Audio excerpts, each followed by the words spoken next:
I'm Frank Craven. Thanks for tuning in to What's Ailing Healing America.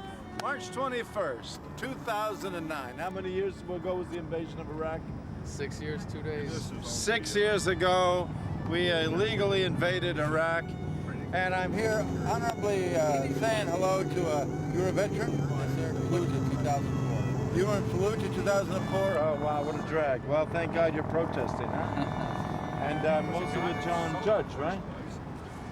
Famous anti-war activist. You've been doing this every year. Why? You said your parents were in the Pentagon? So. Yeah, my parents were a Pentagon family, civilians. My mother was the highest paid woman in the Pentagon for 50 years. Ah, wow. So, gee whiz, are they still with us? Or no, long gone. You're Washingtonian, right? Yeah, I live here in D.C. And what is the consensus about the 9/11 truth movement? How could the Pentagon be attacked? What is that? It's pretty ridiculous. Well, when I grew up, they used to take me out in the central courtyard when they took me into work for the day to eat lunch on a sunny day. I sat down on a silver box when I was about 10 or 11 years old, so you're talking 50s at that point. And my dad said, "Get the hell off of that." And I said, "What is it?" He said, "It's a surface-to-air missile."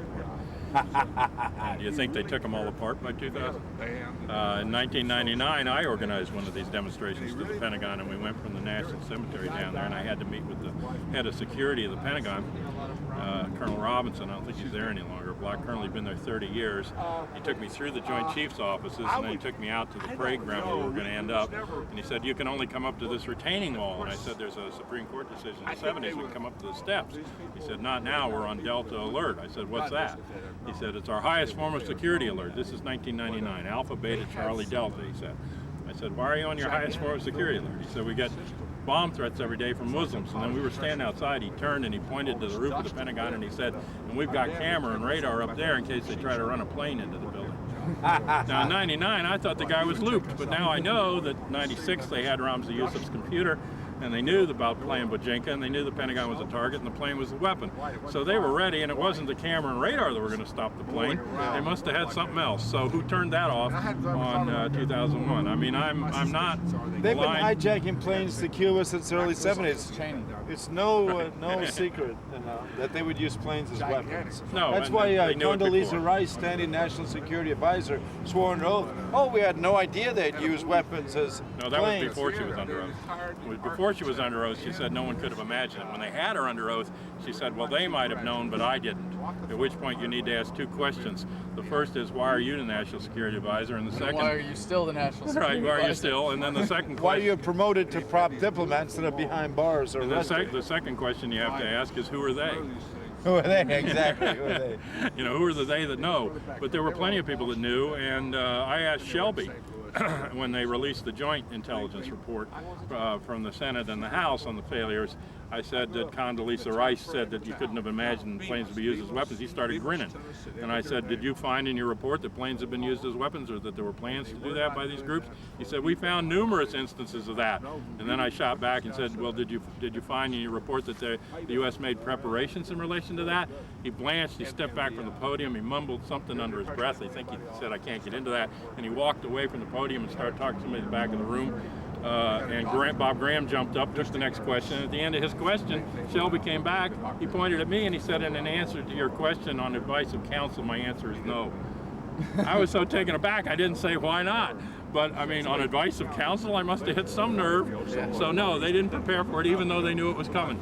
I'm not aligned with the truth movement. I do believe the plane went into the Pentagon. I know hundreds of witnesses here. Excuse me, I gotta take this from somebody who is currently at the Pentagon protesting with the march there. So I gotta take this. Excuse me. And you know, I also don't believe that the buildings in New York were controlled demolitions, but I started the 9/11 Citizens Watch with the families. I helped to get an investigation. I tracked the investigation, and I know there are many serious unanswered questions about 9/11. Well, how could the Pentagon be attacked, basically? I mean, well, no, who ordered the stand down? The question the criminal is, plane goes one way and the air defense went the other way. So there's the air defense was never called up, and there's separate air defense for this area. This is the most restricted airspace in the world. I've grown up here. I've seen them chase Cub planes out of here with jets, out of Andrews and out of 113th Air National Guard Wing and the Anacostia Naval Air Station. Obviously arrest Bush and Cheney for that plus other war Well, crimes. they violated their oaths of office from the minute they got in there. They started all levels of their oaths of office and their constitutional duties. And I helped to draft both the impeachment bills that went into the Congress. And we have on our site, groundsforimpeachment.com, over 100 documented serious reasons why they were violating things that were grounds for impeachment. But and they should be arrested. So where does it stand now?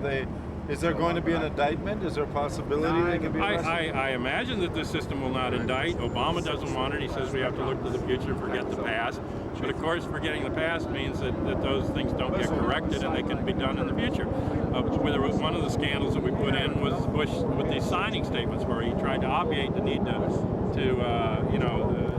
veto a bill that he didn't like, and he'd just wait till the signing statement. When he signed it, he'd say, well, this bill is nice, but it doesn't apply to me if I don't want it to because I have these executive powers now. And so he did that with hundreds of bills, I mean, way more than any other president. And, it's aggrandizement of power into the executive, and it stops the balance of powers between the executive and the legislature. So Obama, though, didn't say he wouldn't do signing statements. He said he wants to look at all of Bush's signing statements and change them, but he just did a signing statement on a new bill that got passed protecting executive office whistleblowers, and obviated, the bill in terms of the executive. He undermined the bill with the signing statement. So once these presidents get these tools, they don't like to let them go because they like to use them for what they want to use them. And yeah, we would hope that Obama would rescind the Patriot Act and cut down on the executive branch's dictatorial powers to bring back democracy and create the kind of government that we were supposedly, for 200 years, the Constitution worked, supposedly, and now it's been shredded by not only Bush, Cheney, but Clinton too had a hand in it with the Oklahoma City bombing and all that crap. The most seriously war on since terrorism. earlier than that, since the inception of the national security state at the end of World War II, and what Eisenhower warned about the growth of the military-industrial intelligence complex and the total militarization of the society made it unconstitutional and began to break all of those things down in favor of what they said was a protective policy for us, but really was the grounds to go to war with the rest of the world and steal its resources. And we wake up on 9/11, 2001, and we say, why does anybody hate us? Well, if the American people knew what was done in their name for the last 50 years in all those countries, the assassinations, the coups, the theft of resources, and the oppression, and the training of torturers, and everything that this country has done, they'd understand why somebody might be mad at us. It doesn't justify a mass murder or a crime against humanity as was committed that day, but it certainly means that we have to rethink our foreign policy. Bush and Cheney said we were attacked because we're large and plural and democratic society, and they just can't stand that we're free. I said, well, Canada is all those things. Why aren't they bombing Canada? Should it have something to do with their foreign policy? No, karma. No, whatever. They just made it as an excuse to go to war with Iraq and Afghanistan, blow up their bombs.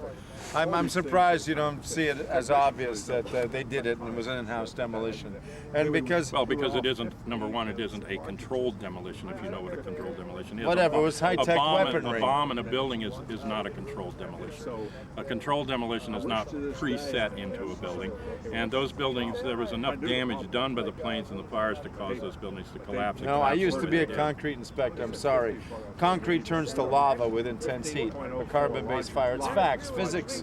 And steel girders the size of our bodies, it doesn't turn to dust within 10 seconds. It just doesn't. I mean, around the world, there's even architects and engineers for 9/11 truth. No, these are questions that need to be answered. In physics, you just can't can't get them answered, but you've got to get them answered by building forensics engineers. But a carbon-based fire does not turn a building to dust within 10 seconds. It's just impossible. Otherwise, all engines would explode and everything. Engines are made of iron. It was. There was pile of dust within 10 seconds. That's your description of it. There were old chunks of the building on the ground afterwards, but building 7 turned to dust too. Building 7 collapsed. I mean, as did Building 6 and Building 2 and Building 3.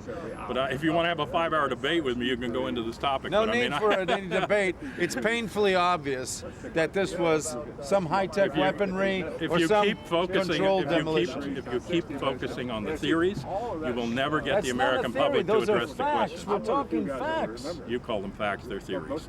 And the people who have the scientific expertise have not said it. But separate from what you believe believe and you think of as a factual thing, the reality is that throwing those theories at this commission report makes no dent at all. And if you require that people believe your theories in order to deal with this question, then they aren't going to deal with this question. There are many more provable questions about 9/11, including the one that you asked about how can anything get through to that Pentagon without being let through. Exactly. That's a very obvious question. I'm just saying we got tons of evidence. I mean, that there's it was also an inside job because of how could the hijackers get their visas? How could they be let on board the planes? Why weren't they on the manifest? What is the money trail? Who profited? What was their motives? What kind of a we don't know government yet do we the have true as a identity. result of all this? Piles and piles of evidence in a case. We're building a case against the government at the time, the administration that perpetrates war and allowed this kind of act of war to happen. By focusing on the specific question about the building demolitions and the plane going into the Pentagon, which has been the last 8 years of this movement, you have done the same thing as somebody trying to figure out which direction each bullet came from in Dealey Plaza. You have not answered who is Lee Harvey Oswald and who killed the president. And I'm saying that there are much broader questions about the identities of those operatives on the planes, their connection to long-standing covert operations in this country, including the Mujahideen operation and the Iran-Contra operation, the characters from those operations moving historically into the White House at this time, and deep-level Pentagon and military intelligence operations like Able Danger. Those aren't being talked about. 15 of those guys were supposedly from Saudi Arabia. That's right. And so what, and of course anyway. the Bush bin Laden connection of the Saudi and Bush bin Laden family. And how can all the flights grounded, but the bin Laden family was flown out after the tragedy? So give me a break. This thing smells from top to bottom, and Bush is totally involved with it. Obviously. Well, Bush looks to me like a deer caught in the headlights in that grade that's school. what, I think Bush is out of the loop. No, that's what we like him to think. That's why they put him in the kindergarten. And for 20 well, they minutes. didn't just put him in the kindergarten. They kept flying him to bases further and further away from Washington. And the Secret Service guy said that he had to get a waiver signed in order to bring Bush back to D.C. that the Secret Service would not protect him when he got back. He also had his communications cut off for 2 hours in Air Force One, which means that he was out of command, and that's what happened on the day of the Kennedy assassination. The box doesn't go back with LBJ, that the nuclear command box. It happens when Reagan is shot. The guy with the box runs away from Reagan. That is a coup that's happening, and it's a coup by people at a different level than Bush. Bush is being pushed away from the command that day. Maybe so. But doesn't it sort of laughable? Anyone who knows security, obviously, if your country's legitimately being attacked, what the hell's going on? Oh my God, they're coming at us. And here's the commander-in-chief, a perfect target in the public scrutiny. They should have swooped and said, "Excuse me, sir, national security," and they just take him out and said, "Sir, we're being under attack," and he's sitting there for 20 minutes. We don't know what Card said to him, do we? I think Card leaned down to him and said, "Sir, we're under attack, but don't worry about it. Cheney's taking care of it." I mean, I think he's sitting there like he doesn't know what the hell's whatever he said exactly. The idea, the consensus is we're under attack or whatever. The important thing is the whole public, the whole world knew. The idea is the whole world knew we were under attack. And here he is in a photo op, public scrutiny, a perfect target. And if you're really security, it's like he didn't have enough security that people didn't know where he was. They had 4 Arabs come in a van in the morning to stop at the hotel and say that they wanted a photo shoot with him. And the day before that, people posing as photographers had blown up the head of the Northern Alliance in Iraq. My point is that if this was a legitimate attack and the security was up to speed, they would have whisked him out of there immediately. Because, but they knew it was an orchestrated attack. They grabbed Cheney by his belt and took him down to the operation room. Cheney probably was under grabbing security, so let's go, boys. Cheney, who do you think was the figure? Who ordered the stand down? The Cheney was Secretary of Defense in the Persian Gulf War. In the place store. And Halliburton was trading at $12 a share in 2002, then 2006 and went up to $80 a share. And he's like, this devious money-making, war profiteering, Secretary of Defense, ex-Secretary of Defense, who's still, manipulating the controls. We can say that there's a lot of indicators to say that they knew it was coming ahead, and they either let it come or that they were actually part of the operation. I still think that the bulk of the evidence shows that somebody that knew how to pull those plugs let it come, that it was not the entire system. We like to go to the top and blame Bush and Cheney, but the system really operates separate from the White House and separate from the presidency.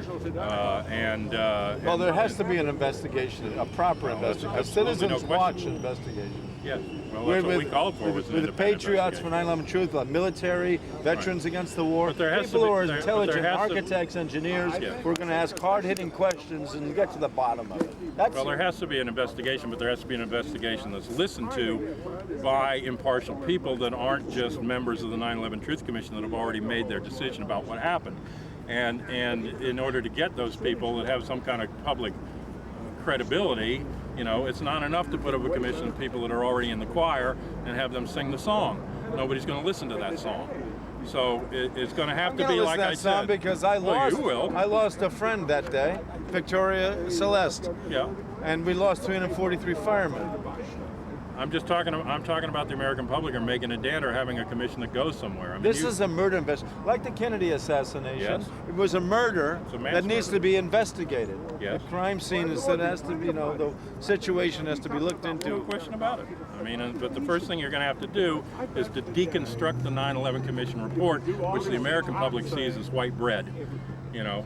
Okay. Okay, and you can't deconstruct that. We'll pin you as in charge of it. You can't deconstruct Whoever, whatever, an intelligent thinking. What about this anti-war movement? What are we doing? We're bombing Pakistan as we speak.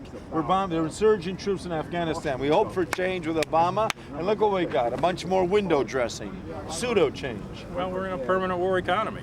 And there's a lot of money to be made out of war, and there's a lot of resources that they want to secure around it. So, you know, Obama is not going to stand against that agenda. He may pull out of one country, he's going to go back into 3 others. And they're going to carry that on with or without him. But what do you mean this war come? That profits Martin Marietta, General Electric. It doesn't profit normal people in the world. It profits a few people who are invested in Halliburton. Well, I'm not talking about an economy in the sense that it benefits you. I mean, that isn't what this economy is about. This economy is about the last stage of monopoly capital. It's a concentration of wealth in very few hands. It's a devaluation of the currency, and it's a technological leap that makes labor expendable. Those are the preconditions in Weimar Republic before the rise of fascism in Germany. They're now the preconditions to the rise of international fascism and global fascism through these corporations. And what Mussolini said fascism was, the merger of the corporations and the state. And we're in the last stage of that, where now the banks own the government and dip their hand into the treasury to take whatever they want. Throwing good money after bad, by bailing them out. Not bailing out people with foreclosures, student loans, people with credit card debt, bailing out the golden parachutes of the bankers.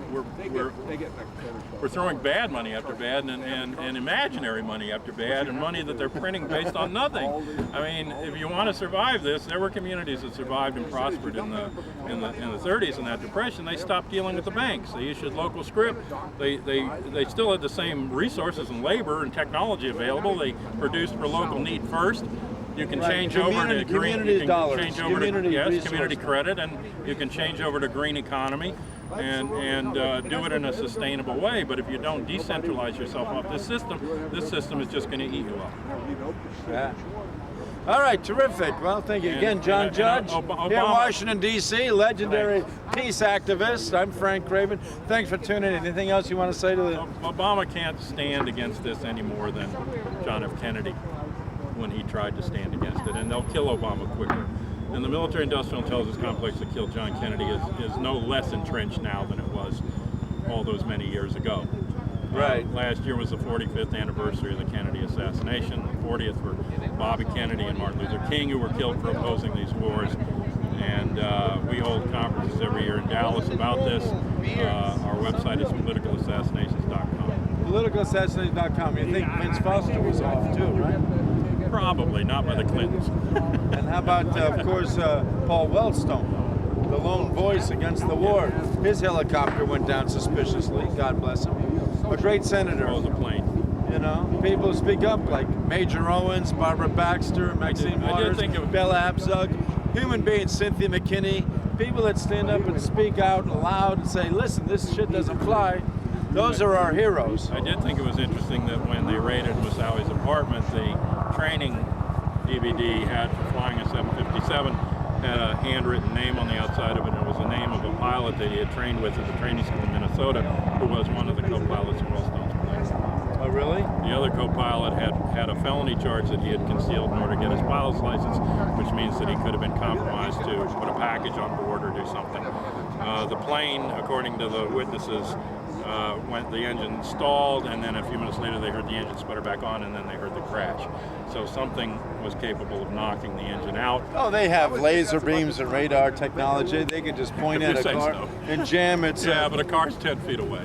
I mean, you know, you have they have a way to do it. I know, because, and Colson said in his testimony, when Mrs. Hunt was taking money to the Cubans in Chicago, meaning Dorothy Hunt, the wife of E. Howard Hunt, the Watergate figure, he said they shot her plane down. And nobody followed up with a question. But that plane had a massive what do you think of JFK failure. Jr.? Same thing. You think he was taken out? Yeah. Absolutely. On the night of Chappaquiddick. Yeah. I mean, you know, all those years later, and a guy that was just about to run for president waited for his mother to die, but he was being preened for the president. He complained that Hillary had taken his seat in New York, way up there. So, I mean, yeah, I mean, they didn't want another Kennedy in, and they've stood in the way of that for a long time. Right. Good old John. And he was also friends with Ron Brown Jr.'s son. Ron Brown Jr. was Clinton's campaign manager, went down to Yugoslavia. No black box found there either. Funny campaign finance, you know. Where's that money trail? John, it's good talking to you. Keep up the good work. God bless you. All right.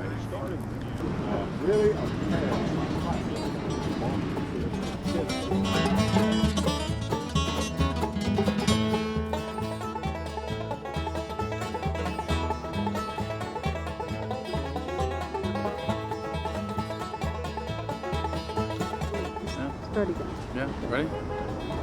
My name's Adam Kokesh. I'm a member of Iraq Veterans Against the War. I served as a sergeant on a Marine Corps Civil Affairs team in the Fallujah area from February to September. And I'm now serving my country, fighting against these criminal occupations in Iraq and Afghanistan. I've been here in front of the White House and here at 23rd and Constitution for the Answer Coalition March with Operation Not Change, because we don't think that keeping 50,000 troops in Iraq indefinitely with more private contractors for the continued exploitation of natural resources, that's not change. Putting 17,000 more troops in Afghanistan, we won't be able to accomplish anything that our troops haven't been able to do there in 7 years, which is alienate the Afghan people and drive them back to the Taliban, fuel terrorism. That's not change. The fundamentals of our foreign policy of occupying countries on the other side of the planet for the exploitation of natural resources, that has not changed. And neither has our commitment to ending the wars, bringing all the troops home, getting reparations for the Iraqi and Afghan people, and full benefits for returning veterans regardless of discharge status did not change. So tell me something. You went to war thinking to defend democracy, right? And so the democratic will of the Iraqi people is Americanos go home, huh? Absolutely. You guys as soldiers, did you learn Arabic or study the Quran? Well, I was actually against the war before the war, and I went in civil affairs because I thought what we were doing was cleaning up our mess, and I really wanted to be a part of that. And not so much in any official capacity, but on my own, I read a good portion of the Quran and taught myself Arabic to be more efficient in my job. And you know, we had the handover of power June 28, 2004 while I was there, and there wasn't any handover of power that I could see. Yeah, to this day, there's still, it's a pseudo handover power. It's a divvy up of the land for the oil grab. Yeah, well, there's a pseudo handover power in the United States too, where people think that, you know, after the 2008 election, the people are in charge because we voted in Barack Obama, but it's obvious that we elected the Wall Street candidate who really doesn't care about the people. But, you know, in the end, I really lay responsibility with us because we're, you know, the American people still live in their little bubbles and don't really consider much that doesn't affect their personal lives. They don't hold elected officials accountable. They don't elect people on principle, and they never read the fine print. But we were really not allowed to, because Bush stole the elections in 2000 with Hava, stole it again in 2004, and the railroad and manipulated. We worked for Cynthia McKinney and the Green Party, and our emails and Yahoo got blocked and bullshitted, and somehow, you know, a legitimate candidate. Even remember Ron Paul, who was with the Independent. I endorsed Ron Paul, actually. And I'm a of course, Republican. well, Ron Paul, he's a great guy, but he couldn't get over, even was in the party. And what about that great candidate who was years ago running against Clinton, Ross Perot, the Independent? Here's a multi-billionaire who went over to Vietnam to try to help, and he's really an ardent patriot, a multi-billionaire, independent party. Okay, let's try to get out of the Republican Democrat and go independent. No way. This guy gets squashed. Ralph Nader, consumer advocate hero in 2000 with the Green Party, was like everyone was really believed there could be major change, but of course, you know, there's like a disguised dictatorship going on where you were two wings of the same party, Republican, Democrat, and we think we're free because we can vote. Rah, rah. All the same people behind you. But you know, it's corporate money, global economic, military, fascist empire. Yep, right on. So, well, good. Thank you for, we keep up the struggle, though. Amen. We pretend we're free because we rally and there were a little handful of people with a little protest signs. Oh, America's free, but God forbid, we really try to assume power and say, hey, we're going to have a committee, grassroots committee, organizing truth and justice and free the jails and have true diplomatic relations and communications, advocate democracy and respect the will of the people worldwide. Hey. Well, in a democracy, people will get the government they deserve, and sadly, that's what we're getting. Well, I don't know. In a pseudo-democracy, in a real democracy, we gave it up. those people power. We gave it up. We've ceded that power in the United States, and it's ours. I it's have, ours and for you the have, taking. and that's why we're standing Well, here today protesting. If we can inspire more people to join us, we'll be able to get the critical mass to take it back. That's what we're working for. Right. All right, let us pray for peace and hope that Obama, within the cesspool of corruption, can try to make changes. Because slowly, today, March 21st, spring, Michelle is in the New York Times. She's out there planting gardens, organic garden, not Monsanto, not engineered crops, not pesticides. That's a great start. And perhaps within years from now, they'll slowly but surely chip away and say, guess what? We fooled you. You thought we were corporate sellouts, but no, we're real human beings. We're not monsters. Well, I think like a lot of Americans now, the Obamas are afraid that when the dollar tanks, they won't be able to afford food, so they got to plant a garden. Right. Well, it's good food anyway, your own fresh vegetables. Exactly. Why not? Buy local. Right. Okay, good Right on. seeing you, man. Thank you. Almost.